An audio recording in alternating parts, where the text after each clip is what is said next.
My paranormal experiences can't be explained away by faulty electrical or a trick of the eye. I was falling asleep one night, and when I was dozing off, just drifting off to sleep, my dog, who likes to sleep in a laundry basket at the end of my bed, flew out of the laundry basket, barking.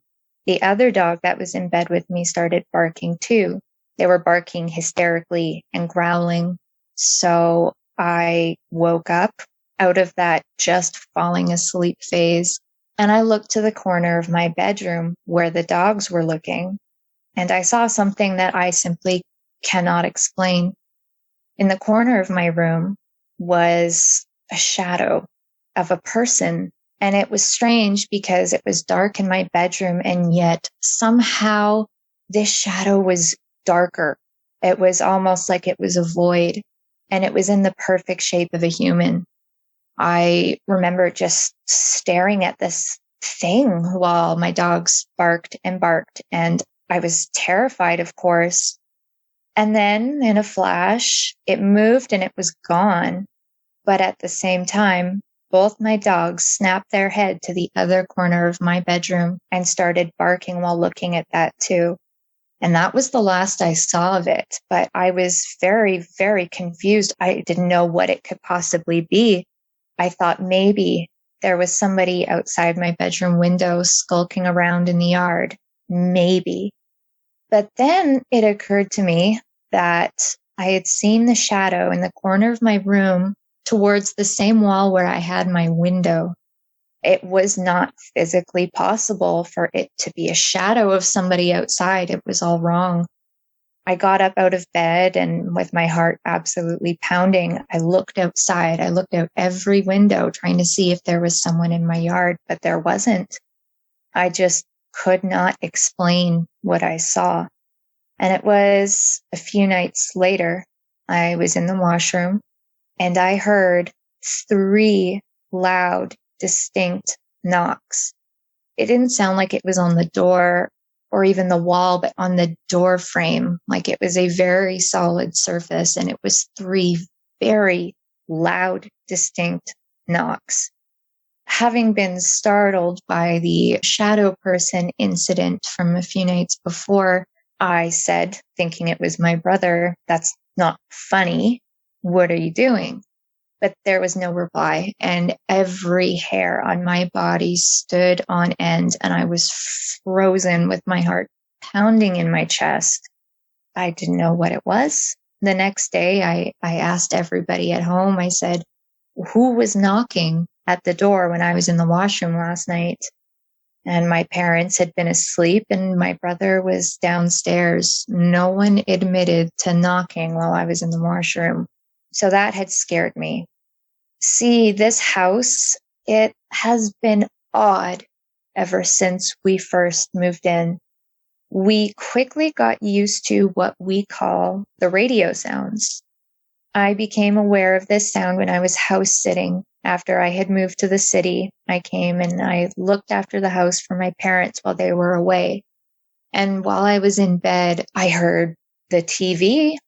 At least I thought it was the TV. It was voices. They were distinctly voices, but obscured to the point where you couldn't hear what they were saying. And I was irritated that my brother had the audacity to watch TV so loud, so late. And I was very surprised when I opened my bedroom door to see a dark and empty living room. It was creepy beyond measure. I also heard very distinctly the tune of "Take Me Out to the Ball Game." And I found it so creepy. So the next day I asked my brother, "Have you ever heard any strange sounds in this house?"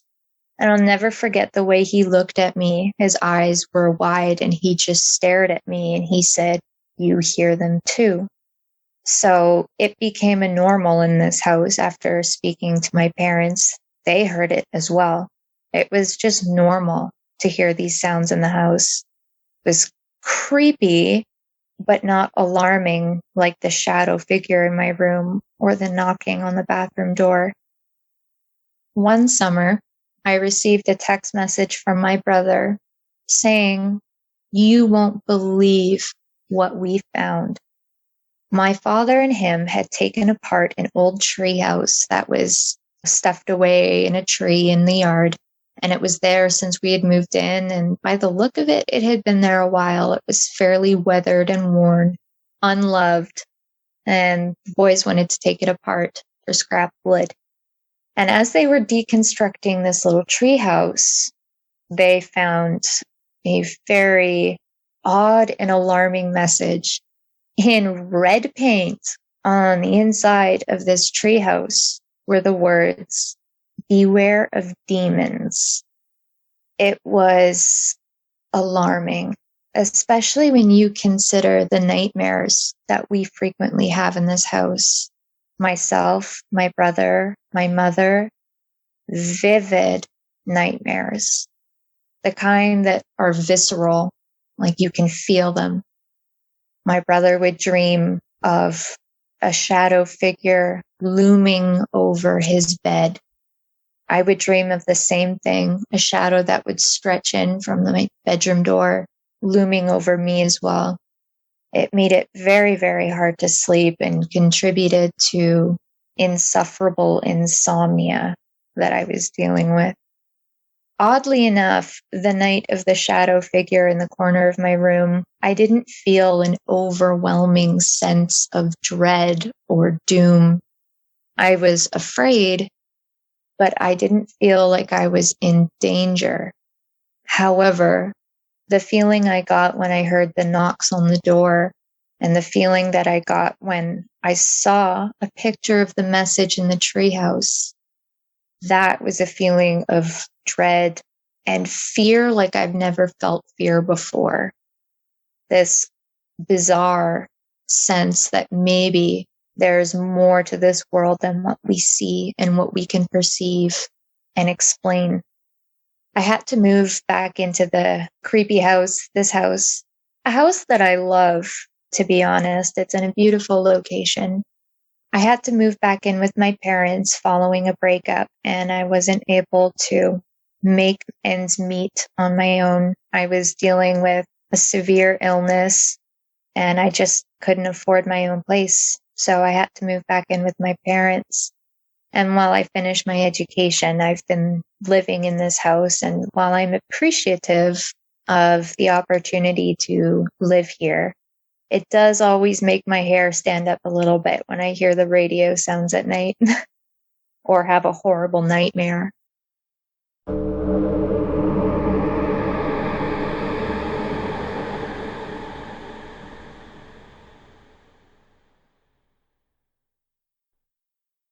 My paranormal experiences started in Omaha, Nebraska in 2007 while stationed at Offutt Air Force Base. Before then, I was pretty interested in the paranormal as I was given things as a kid like X-Files, and more often than not, I found myself watching sightings. But around 2007, Ghost Hunters came out, and it gave me a branch to really take that interest in the paranormal and actually find a way to investigate and research it. So soon I found myself with a digital recorder and a K2 meter and a best friend who was also interested in the paranormal. Eventually, we found ourselves to like an old abandoned farmland in Nebraska. And when they say Nebraska is all corn, it is called corn because the farmland was surrounded by cornfields. But the farmland gave us what we needed, and that was somewhere that just seemed creepy. For the most part, it was all farm equipment like sheds and old abandoned silos that we would walk around.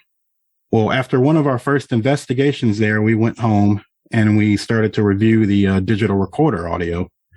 And inside of that, we found an EVP that clearly said, "Knock it off."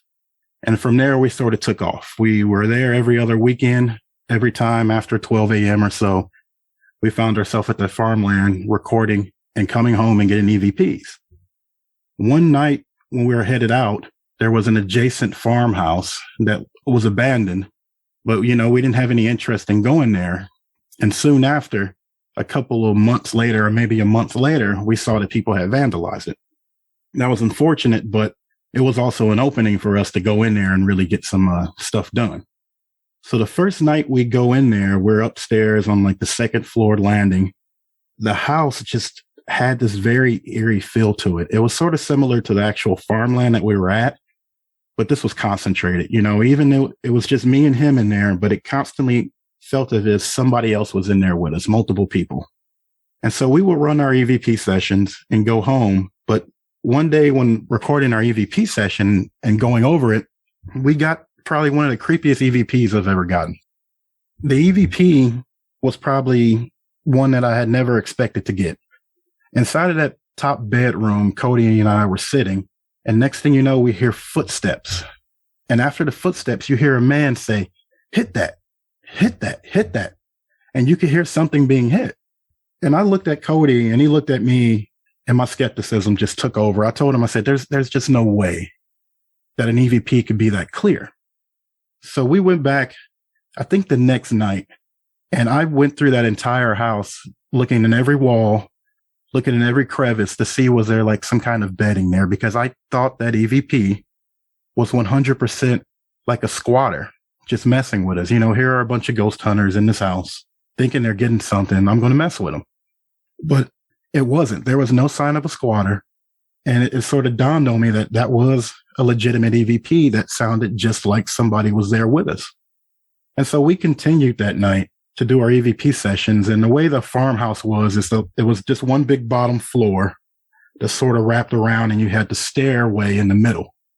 Once you came up the stairway, you could either break left or right. And then you had all the rooms on the left, the bathroom, and then the main room, and then this side pocket room, which is where I thought the bum was at. So Cody and I always operated under like a lights out standard whenever we did an EVP session. No lights, pitch black. Whatever you have is what you have. You see with what you can see with. And we're running this EVP session, and Cody was a pretty brave guy. During this EVP session, Cody flicks his light on real quick. And I'm like, well, why are you turning your light on? We're running our session. And he tells me, as serious as he can, I just saw a shadow, like a shadow just popped up right between us. And I'm fascinated. I'm like, wow, really? At first, I didn't believe him, but Cody was a very serious guy. He must have saw something I just did not see, but he said a shadow popped up in between us and stood right there. I wondered for a bit, but I said, okay, Cody, well, let's stop. Let's get the lights back off. Let's continue this EVP session. And we start running the EVP session, and we're both creeped out. I'm creeped out because the hallway is like your typical hallway. But I mean, at the time after seeing that, it felt like it was hundreds of feet long and things just weren't comfortable. Well, maybe 30 seconds into this EVP session, Cody's got his light back on. And I'm like, hey, we got to kill a light. This sets the creepiness mood, it just gets you going.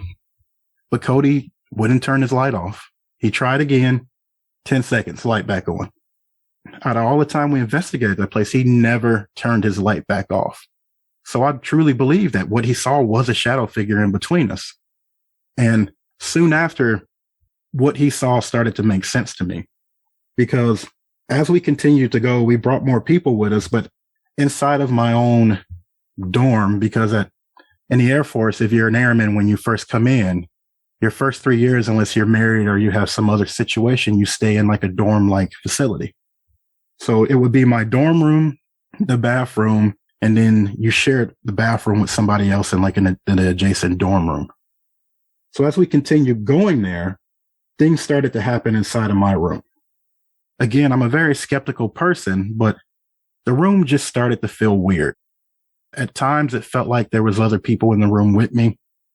On many occasions, it felt like somebody was at my door, like staring in my door or just standing out the door, because we have people come and go all the time. And when people are near your door, you just have that feeling. And often in the middle of the night, I was there checking my door, like who's outside my door, and there was no one. And over time, things started to happen that I really wasn't prepared for as an amateur ghost hunter or paranormal investigator. In the middle of the night, it would sound like people were talking in my room. And, I'm thinking that's just somebody next door. There's somebody downstairs. There's somebody in the hallway. And I would listen. And what it always sounded like was like a very faint murmuring. Like if you put your hands over your mouth and you started to talk, that's what it would sound like. And it would come from different parts of the room. It come from like the bathroom. It come from like near the mirror. It would come from like people in the hallway that sounded like it. And every time I heard it, I was checking. I'm listening towards my roommate's door. Nobody's in there. Nobody's talking. I'm listening in the hallway. Nobody's in there. Nobody's talking. And I started to think, well, look, if somebody's going to talk, they're not going to be talking under their breath or murmuring. It's going to be loud because they don't have anything to be nervous about or anything to be secretive about. And it just started to make me uncomfortable. Naturally, I just went along with it because, it's like, you're probably going crazy. You're working long shifts. You're under a lot of stress. You're always listening to audio, trying to find EVPs and static and things like that. You're just being sensitive about it. And so I let it go and I would just watch TV. And then soon after, I get a call from Cody and he's like, John, dude, you won't believe what happened to me. So he, at this point, had been in longer than me and he lived in an apartment. And he tells me one night while he's sitting in his room, a figure comes through his door. He said it didn't have any real shape. He said it wasn't anything that startled him, but he said it would look like a white mist. And so I'm thinking to myself, well, that's just amazing, first of all, because at this point I believed everything Cody said.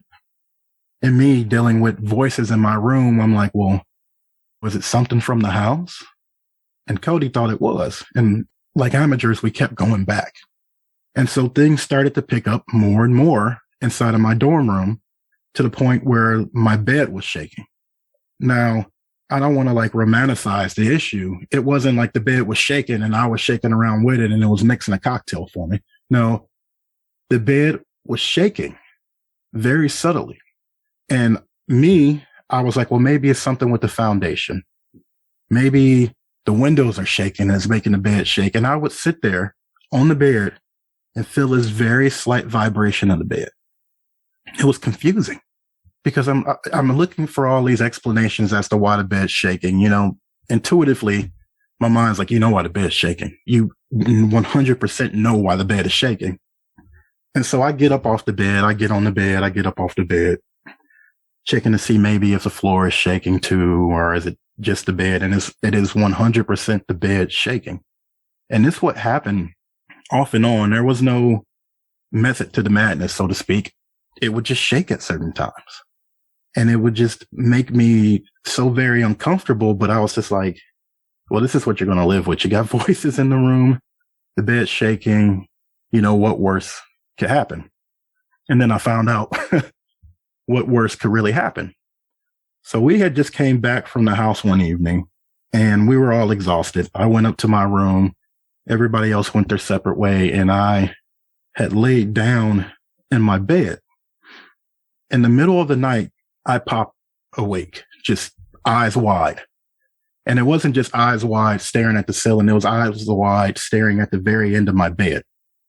And at the end of my bed was a man who was about 28 to 30 some odd years old in old farmer's clothing staring directly at me. And I remember it so well to this day. He had on like gray, bluish overalls, like the typical farmer kind with the hooks in them.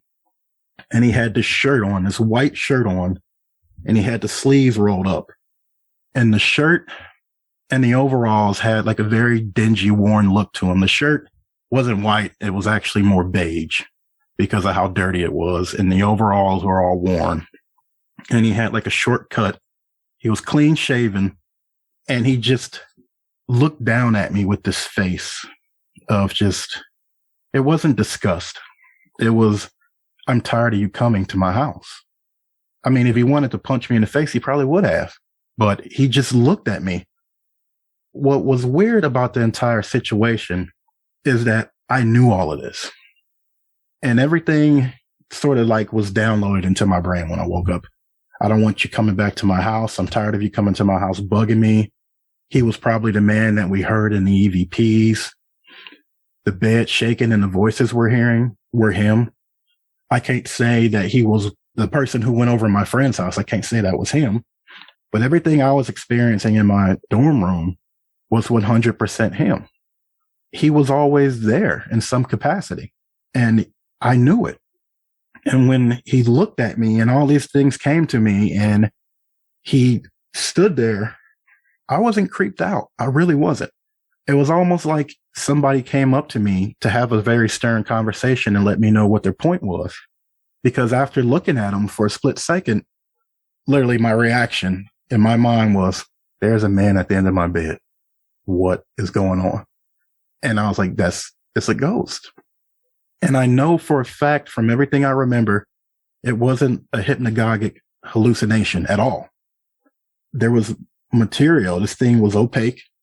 The outline of his body was sort of fuzzy, but as it went towards center and as I looked at him, it was solid. I could have swore somebody had came in my room. And it makes me wonder, had this guy been the person at my door that I always checked for? When I would feel uneasy, was that him speaking? And then one day he found his way through. But as it happened, I sort of just went back to sleep. And then I started to sort of realize after the fact what was really going on. You know, we went on a farmland. We were picking up audio there, our EVPs. We went in the house. And as time progressed, the house went from intact. I mean, I even told my buddy at one point, I would move into this house. I love this house. By the time we stopped going and everybody had vandalized the house, I mean, walls were torn down. People had broken everything they could in there. You could see through the whole house. You know, I could see into other rooms because people had vandalized it so bad. We were never a part of the vandalism. We were very respectful to the house, but it makes me wonder, had he visited other people? And luckily, you know, with the vandalism that was happening, we stopped going to the home. We sort of lost all interest in it because it was just bad juju, what was happening. And from the things that were happening at Cody's house and the things that were happening in my dorm room, we sort of just fell off. And I sort of took the hint from him because the last thing I would want is for him to come back to my room. My next paranormal experience happened in Ohio. I had transferred job positions and I moved to being stationed at Wright-Patterson Air Force Base in their ER. Around this time, say 2010 or so, I found myself in a paranormal group, which was stationed pretty much in Lebanon and Middletown. We investigated a ton of places. But the one place that stood out the most and ended up giving us the most cause for alarm was Poasttown Elementary in Middletown, Ohio. Around the time when we started investigating at Poasttown Elementary, it wasn't nationally known like it is now since it's been on a few TV shows, but it was more of a local attraction. It was a old elementary school, and where the whole incident started is we were holding a paranormal convention. It is still to this day one of the funnest paranormal conventions I've been to because we all were set up in different rooms. There were multiple teams from around the local area, and most of us had partitions. And behind the partitions, we had tents because we spent the entire weekend there running our booth and in our free time investigating with other teams. On the second to last night, I found myself about 1 or 2 in the morning investigating with a local team and their psychic medium. We were in the sort of the hot spot to the building. We were in the gymnasium, and inside of the gymnasium, we were running a ghost box. That's what we like to call it, but as most people call it, the spirit box. We were running spirit box sessions, and we were getting some pretty substantial hits. And the majority of them were coming from a girl. She was giving us multiple answers, and she was 100% there because at other times we had got disembodied voices of her speaking inside that gymnasium. So as we were running those investigations, we took ourselves down to the cafeteria area. And around that time, the medium tells us, and she stops cold, and she tells us, because she's pointing at like a boiler room area, and she says, there is a demon in there. And me, I didn't take it to heart. It's such a cliche thing to list anything as malevolent, because I am a firm believer that most of the time, there's just a miscommunication or a misunderstanding that a lot of these things that we think are malevolent are typically just human spirits that just have a bad disposition. They're upset about something. So they get mad or they do something. We just instantly think it's something else. But in this situation, she 100% felt it was a demon. And I dismissed it as just being cliche. So we continue with the investigation for that night.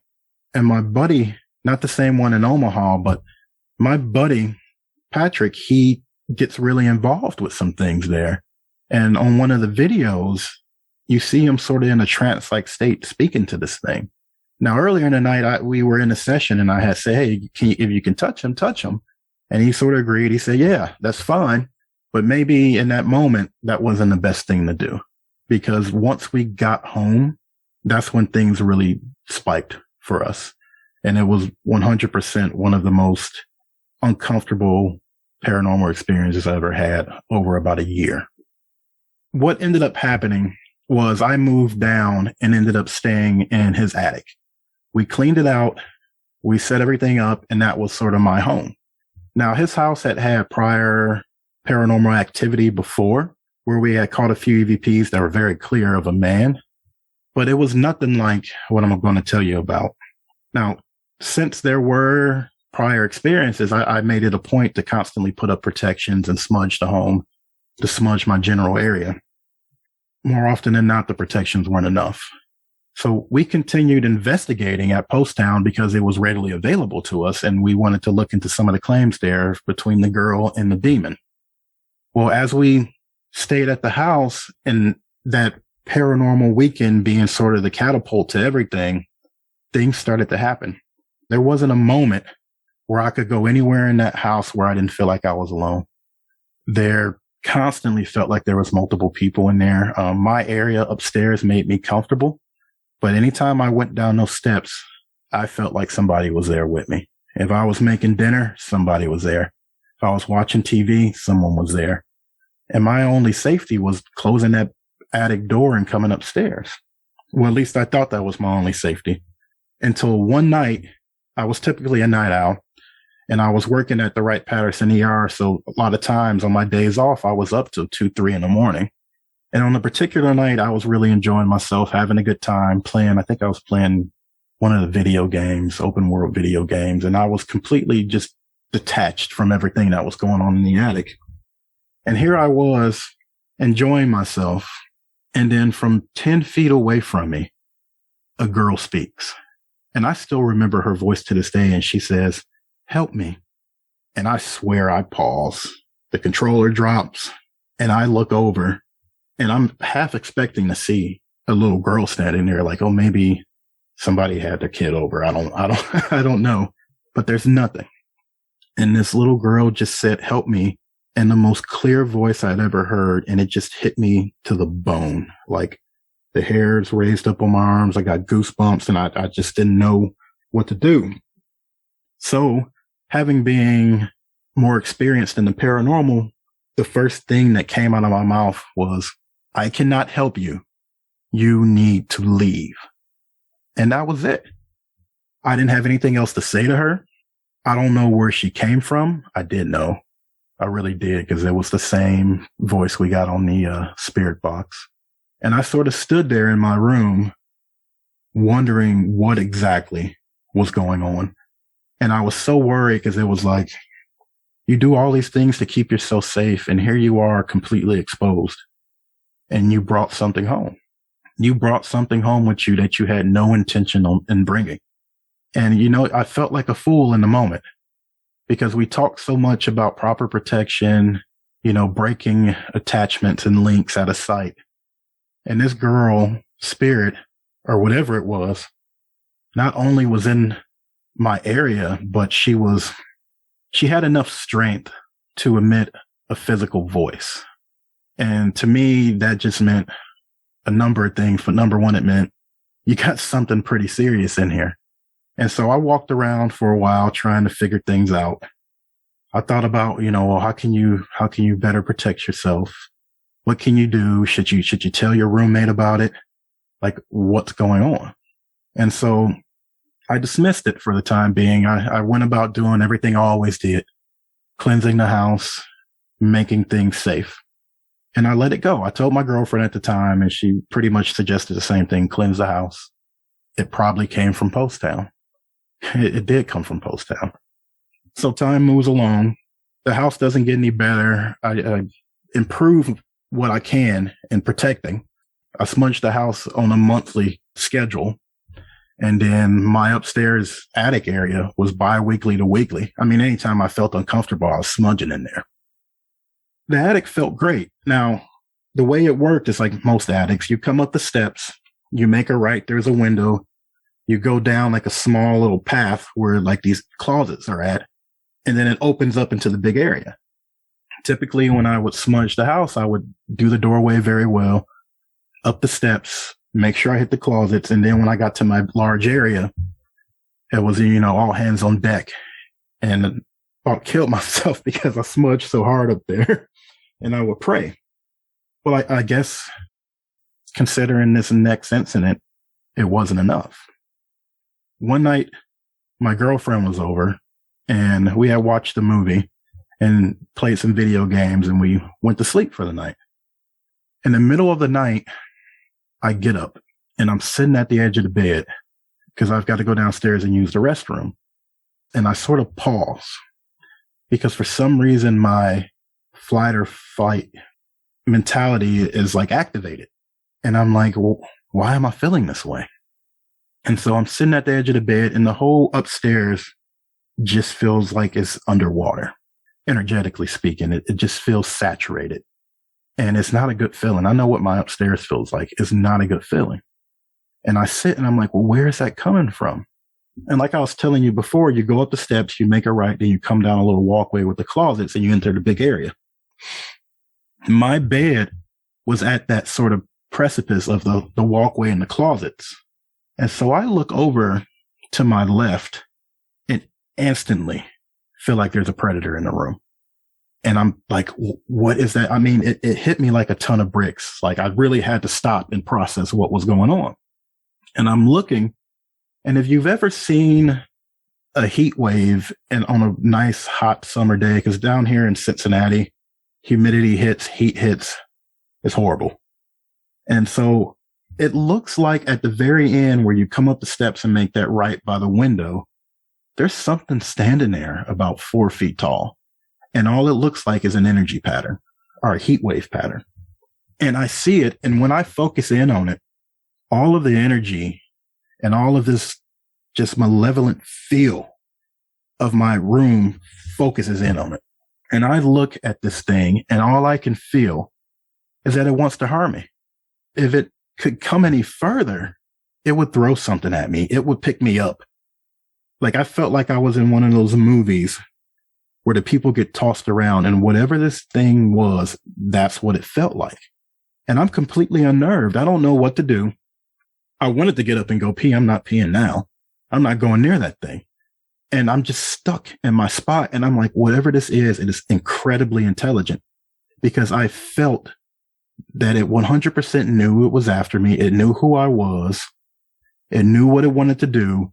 It woke me up and it wanted to know, are you going to come over here? Because I got something for you. Honestly, I was afraid in that moment. I froze because I wanted to wake my girlfriend up. And I remember wanting to reach back and wake her up and not being able to. And the only thing I could do was look at this thing. And it felt like my protections in this situation had worked because it wouldn't come any closer than where it was. But it wanted me to come to it. And if it could, it would have. So I stare and I'm trying to figure it out. And to this day, I mean, these experiences sit with me so well that I remember exactly how I was feeling. And all I could think was this thing was going to harm me. And so I sort of retired the thought of going over near it, going to the restroom, or even getting out of my bed. So I scooped back into my bed, lay there, and spend the next however long sort of staring in that direction and praying like, whatever that is, it needs to go, Jesus this, God that. Somebody drop kick this thing. I'm nervous. And I remember just falling asleep. And I woke up the next morning. I told my girlfriend what had happened. And she was pretty much like, we got to say something to your roommate. Like, we have to say something. So we go downstairs, and my roommate's home at the time, and we start having a conversation with him. And he's like, dude, I have the same kind of stuff happening to me. He's not saying that he had necessarily what was going on upstairs, but he said he's hearing voices downstairs. He has things messing with him around the house, and he doesn't feel like he's ever alone. And the poor guy, he was downstairs. I could close my door and pray to God for the best, but he was downstairs in the thick of it. Him and I sit down and really do a hard smudge and cleansing of the house, and things are fine for a while. He feels better. I feel better. We go about our normal lives. We do our investigations, because at the time we were everywhere, like Dayton Victoria Theater, the Friends Home over in Waynesville, doing a bunch of residential investigations, anything we could do. But every once in a while when we would talk, we knew something else was going on. After about a month or two of things being quiet, something else happens. So typically when I sleep on my pillow with my arms crossed, stomach down, head on my arms. I'm asleep one night and I wake up to a similar feeling like I felt when that thing was at the end of the hallway, but it wasn't as intense. It was more like if you're a parent and you're sleeping and your kid comes in your room and your eyes are closed, but you wake up and you know your kid's right there to your right. He or she is staring at you. They want mommy or daddy's attention. You turn over and you want to say something to them and say, go back to bed, or would you like some water? That's how I woke up and I felt. I wasn't a parent at the time, but I'm just saying that's what it felt like. But the problem was I don't have any kids. So I woke up and I'm like, what in God's name is next to me? And my reaction was like, one, do you really want to see what's next to you? And two, do you really want this thing to know you're awake? So I froze there. And I'm like, just go away. Just go away. I know you're next to me. And in my mind, I'm like, well, maybe it really isn't anything next to you. You're waking up. You're freaking yourself out. The place is haunted. There's nothing next to you. No, because a few seconds after that, I felt the bed depress by my elbow, like something put its hand on the bed. It wasn't a small depression. It was a significant depression. Like somebody just put their feet or their hand right next to my elbow. I completely freeze. If you would have picked me up, if Arnold Schwarzenegger would have came and picked me up, I would have been like a board. I was froze so much. I didn't want to say a word. I didn't want to say a thing. I didn't want to move.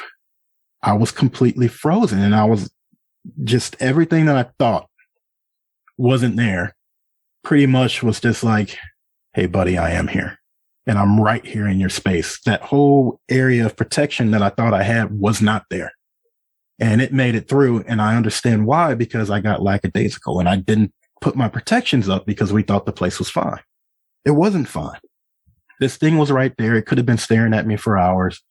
And it put his hand on the bed and just blew my mind. Nothing like that before. That the man that I saw didn't touch me. The girl that spoke, all she did was speak. This thing let me know by putting his hand there that I can touch you. And if I wanted to, I would. But I'm just going to make you really afraid. And it did. It terrified me.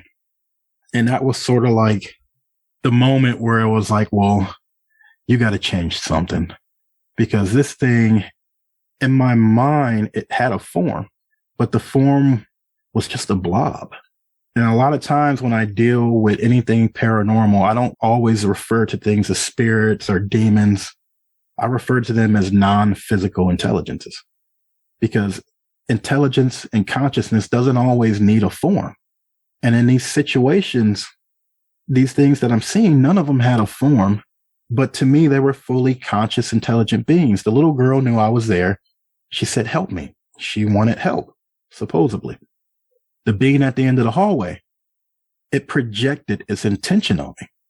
And now this thing is standing next to me and is messing with my bed, and it can physically interact with the environment. It's just incredible, because I've been doing this for 10, 12 plus years, and disembodied voices happen. You can see things, but these things are far outliers. And in this house alone, so many different things were happening. And we had really one explanation. It came from Post Town. And after this happened, I was lucky because eventually I moved out into an apartment with my girlfriend and it stopped for me. But my buddy, he had to continuously deal with it. And I wasn't aware of the extent of the hunting that he was dealing with until we actually started hanging out again when COVID hit. In 2020, we started doing some investigations in the general public during the day that I called, searching for energy. I wanted to find intelligent energy, or as I said before, non-physical intelligences. So we went to a bunch of places just generally searching. Eventually, we ended back up at Post Town. Smart, right? But we ended back up at Post Town because we know the owner so well. In talking to Patrick, I sort of recapped what was going on. I had a little girl bothering me and speaking to me all the time. I had a man upstairs with this very prominent malevolent feel to them. And then I had this thing mess with me on the side of my bed. I'm equating the thing on the side of the bed to the girl because of the size of it. He floors me because he says, JB, I had the exact same stuff happening to me. And I'm like, you're joking. Why did we not have this conversation before? Well, come to find out, he had a little girl that would speak to him. He had things that were depressing his bed and messing with him. He had this man or this huge concentrated force of consciousness that was malevolent, harassing him on the daily. And what made it worse is that these things didn't stay at the house. They followed him to work. He would tell them, I can get EVPs of this thing because it's always around me. And he did. And he freaked the staff out. Now, this is all secondhand from what he told me. I hope one day that he can come and tell this story. But it just confirmed everything for me, that what we had came directly from Post Town, and they were two incredibly intelligent, conscious spirits that had decided to piggyback and become uninvited guests at our home. And they harassed us for nearly a year plus. And all we could do was put a shield up and hope it kept them out. But more often than not, it kept neither of them from harassing us.